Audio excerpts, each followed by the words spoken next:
Good afternoon, everyone. Hello.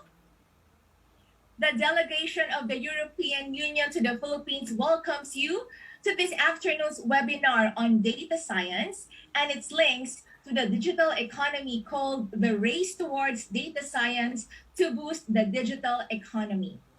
Due to the COVID-19 pandemic, mobility all over the world has been restricted, forcing businesses to pursue operations online with the help of digital technologies.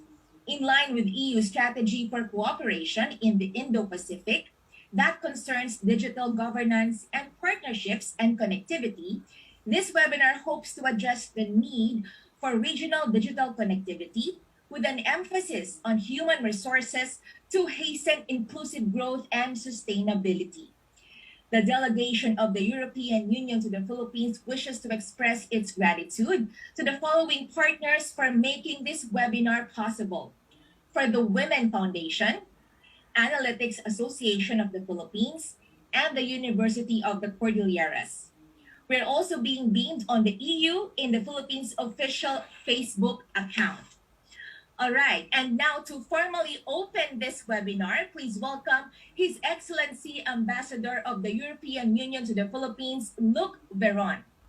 Alam niyo po, I've always been scared of digitalization, but one good thing pandemic has taught me is to learn how to embrace technology. And I'm so glad that I did because it has made me more efficient and has made my life so much easier. It's good to hear that. Thank you very much, Sir Lito. Next question is from Trisha Legson of PUP Manila. Do you think that the current digital financial landscape will be here to stay, meaning in the country, in the Philippines, even after the pandemic ends? Anyone from our panel can answer? Heidi, I can answer that question. And I agree with you. I'm one of those people who never trusted online payments before and never had anything delivered to our home. But since the pandemic started, I was telling Sir Albert earlier, I'm one of the converted ones, and I don't think I will ever revert back to my old way of doing things.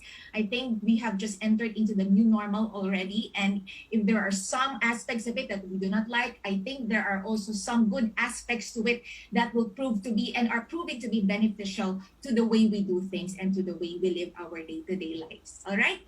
So here's another question from Zoom. And now, before we end today's webinar, may I request a one-liner statement from our panelists? That's right. Thank you very much, sir.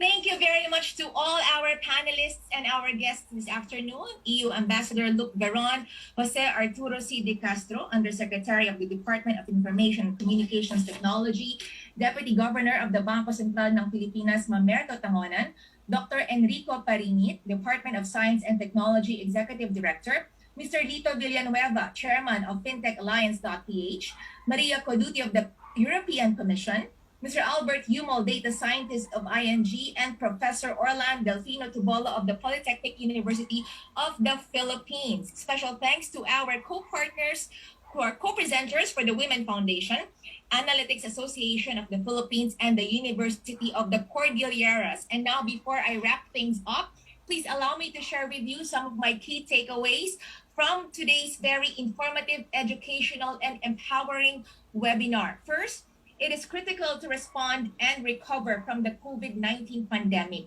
and digital innovation and research play a crucial role in this endeavor.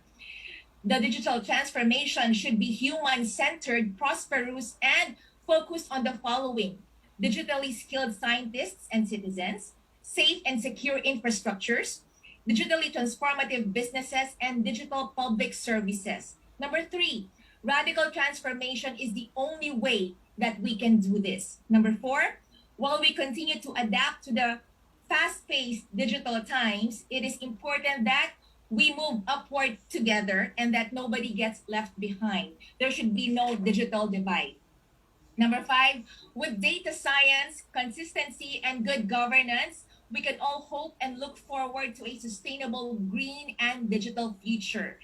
Customer journey and experience must always be the first number 1 priority. Innovation can never be effective without empathy. And last, we should not be afraid in continuously challenging the norm. All right? So don't forget to fill out your post-evaluation forms. We would love to hear your thoughts about this webinar. If you have suggestions for other topics the EU can cover on our future webinars, please do let us know. Check out the Zoom chat box and the Facebook Live comment section for the link. This has been your host, Santos-Demaisip. Thank you very much, everyone, and Merry Christmas. Take care. God bless.